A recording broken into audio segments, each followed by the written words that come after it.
আসসালামু আলাইকুম রহমতুল্লাহি বারকাতুহ। আশা করছি আল্লাহর রহমতে সকলে ভালো আছেন। আমার হাতে একটি কিতাব দেখতে পাচ্ছেন, মাদারিজুস সালিকিন। এটি লিখেছেন ইমাম ইবনু কাইয়িম আল জাওজিয়া রাহিমাহুল্লাহ, যিনি ইমাম ইবনে তাইমিয়া রাহিমার খাস শাগির্দ ছিলেন। তো খুবই চমৎকার একটি কিতাব, এটা 2 খণ্ডে, আমার হাতে দ্বিতীয় খণ্ড। এখানে অনেক সুন্দর সুন্দর বর্ণনা এনেছেন এবং এই কিতাবটাকে বলা হয় যে সুফিদের ভান্ডার, অর্থাৎ যারা আল্লাহকে পেতে চায়, আরাধনা করতে চায়, তো তাদের জন্য এই কিতাবের ভিতরে অনেক সুন্দর সুন্দর নসিহত আছে। তো বিশিষ্ট মুহাদ্দিস, হাদিসের বর্ণনাকারী রাবি ফুজাইল ইবনে ইয়াজ রাহিমাহুল্লাহর কথা আপনারা শুনেছেন হয়তো অনেকেই। তার থেকে একটি বর্ণনা এখানে এসেছে।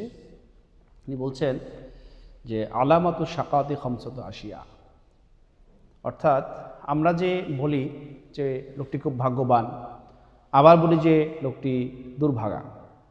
আসলে যে ভাগ্যবানকে এবং ভাগ্যহীন বা দুর্ভাগাকে উনি মূলত এখানে বুঝিয়েছেন যে যে ব্যক্তির ভিতরে 5টি গুণ থাকবে সে হচ্ছে দুর্ভাগা। তো আজকে আমরা এই 5টি গুণ নিয়ে আলোচনা করব যে সেই 5টি গুণ কি কি, যে গুণগুলোর কারণে একজন মানুষ দুর্ভাগা হয়, এবং এর বিপরীত দিকগুলো আসলেই স্পষ্ট হবে, এর বিপরীত দিকগুলো আসলে সে সৌভাগ্যশীল হবে। অনেক সময় আমরা বলি যে আমার ভাগ্যটা ভাই ভালো না, ব্যবসা করতে গিয়েছিলাম আমি ক্ষতিগ্রস্ত হয়েছি, অথবা চাকরির জন্য পরীক্ষা দিয়েছিলাম, ভাগ্য ভালো না, আমি সেখানে চাকরিটা পাইনি। এই যে নানানভাবে আমরা ভাগ্যকে নিজেদের পক্ষ থেকে ভালো মন্দের বিচারটা করি। আসলেই ভালো ভাগ্য কার এবং ভাগ্যহীন কে, আজকে আমরা এটা আলোচনা করব। উনি বলছেন আলামত শাকাতে খামসাতু আশিয়া, 5টি গুণ হচ্ছে দুর্ভাগার কারণ, দুর্ভাগ্যের কারণ।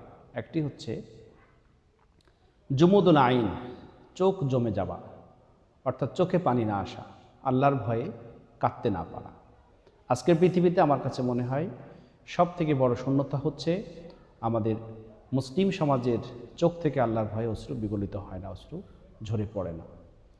তো আমাদের যাদের চোখ থেকে আল্লাহর ভয়ে পানি আসে না, বের হয় না, নামাজের পরে, দোয়ার পরে, তো বুঝতে হবে আসলে আমি বড় দুর্ভাগা। 2 নম্বর হচ্ছে কসদে কলব, যাদের হৃদয়টা খুবই শক্ত, পাষাণ হৃদয়, ভেতরে দয়া মায়া কম, মানুষের প্রতি রূঢ় আচরণ করে, ঝগড়াটে মেজাজের হয়, পশু পাখি সহ মানব দানব, প্রতিবেশী, বন্ধুবান্ধব সকলের প্রতি স্নেহশীল নয়, দিল যাদের শক্ত তাকেও দুর্ভাগা বলা হয়েছে। 3 নম্বর গুণ হচ্ছে তুলুল আমাল, লম্বা আশা, অর্থাৎ যাপিত এই জীবনে অনেক বড় বড় সে আশা রেখেছে, আমি এটা করব সেটা করব, এই চিন্তা করতে করতে একসময় তার চলে যাওয়ার সময় হয়, সেখান থেকে সে ফিরে আসার সুযোগ পায় না, আল্লাহর দিকে ফিরে আসার সুযোগ সে পায় না। 4 নম্বর গুণ হচ্ছে রগবত ফিদ দুনিয়া, দুনিয়ার প্রতি অত্যাসক্তি, আসক্তিতে প্রবল হয়ে যাওয়া, অনেক আশা আকাঙ্ক্ষা নিয়ে সে দুনিয়াতে বসবাস করছে, পুরো জীবনের উপার্জিত অর্থের বিশাল একটি অংশ সে তার এই আশাকে বাস্তবায়ন করতে শেষ করে ফেলছে, চাকরি করছে, ব্যবসা বাণিজ্য করছে, প্রবাস জীবন কাটছে, হিউজ মানি সে উপার্জন করেছে, এখন তার ইচ্ছে হচ্ছে যে সুন্দর একটি বাড়ি সে করবে। তো অনলাইন থেকে সে অনেকগুলো ডিজাইন দেখে দেখে একটি চুজ করেছে এবং এই বাড়িটা সে করবে। এই যে জীবনে উপার্জিত বিশাল একটি অংশ এখানে সে খরচ করে ফেলছে, এটার উপকারিতা কতটুকু? তো যাদের ভিতরে এই ধরনের মানসিকতা আছে তিনি বলছেন তারা আসলে দুর্ভাগা। সর্বশেষ বলছেন কিল্লাতুল হায়া, যাদের লজ্জা কম তারা দুর্ভাগা, অর্থাৎ লজ্জা মানুষের ইমানের অঙ্গ। আজকের পৃথিবী থেকে আমাদের কাছ থেকে লজ্জা নষ্ট হয়ে যাচ্ছে, গিয়েছে বলা আরও ভালো। তো এর বিপরীতে যাদের লজ্জা বেশি তাদের ভাগ্য ভালো, তারা সুপ্রসন্ন। যাদের চোখ থেকে পানি আসে তারা ভাগ্যবান। যাদের দিল নরম, অন্তর নরম, কোমল হৃদয়ের অধিকারী তারাও ভাগ্যবান। যারা দুনিয়ার প্রতি নিরাসক্ত, এত বেশি আসক্তি নয়, তারাও সৌভাগ্যশীল। এবং যাদের আশা আকাঙ্ক্ষা কম, পৃথিবীতে স্বাভাবিক জীবনযাপন করে আল্লাহর প্রিয়ভাজন হয়ে চলে গিয়েছে, তারা বেশি ভাগ্যবান। এই 5টি গুণ থেকে আমরা সবাই শিক্ষা অর্জন করব। আমরা সকলেই দুর্ভাগাতে থেকে বের হয়ে এসে কিভাবে আমরা সৌভাগ্যশীল হতে পারি, আমাদের ভাগ্য সুন্দর হয় সেই চেষ্টা করব। আল্লাহ তাআলা আমাদের সকলকে এই 5টি গুণ অর্জন করার তৌফিক দান করুন এবং বিপরীতে 5টি গুণ বর্জন করার তৌফিক দান করুন। তো এটার সাথে সাথে সূরা হুদের একটি আয়াত আছে, 5 নম্বর আয়াত, ইয়াউমা ইয়াতি লা তাকাল্লামু নাফসুন ইল্লা বিইজনিহি ফামিনহুম শাকিয়ুন ওয়া সাঈদ।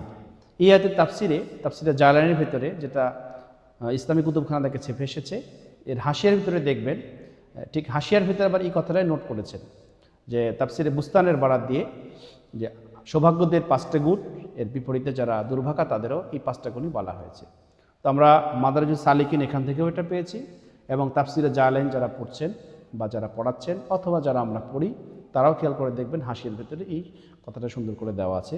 আল্লাহ আমাদের সকলকে এই 5টি গুণ অর্জন করার এবং বিপরীত 5টি গুণকে বর্জন করার তৌফিক দান করুন। আসসালামু আলাইকুম ওয়া রাহমাতুল্লাহি ওয়া বারাকাতুহু।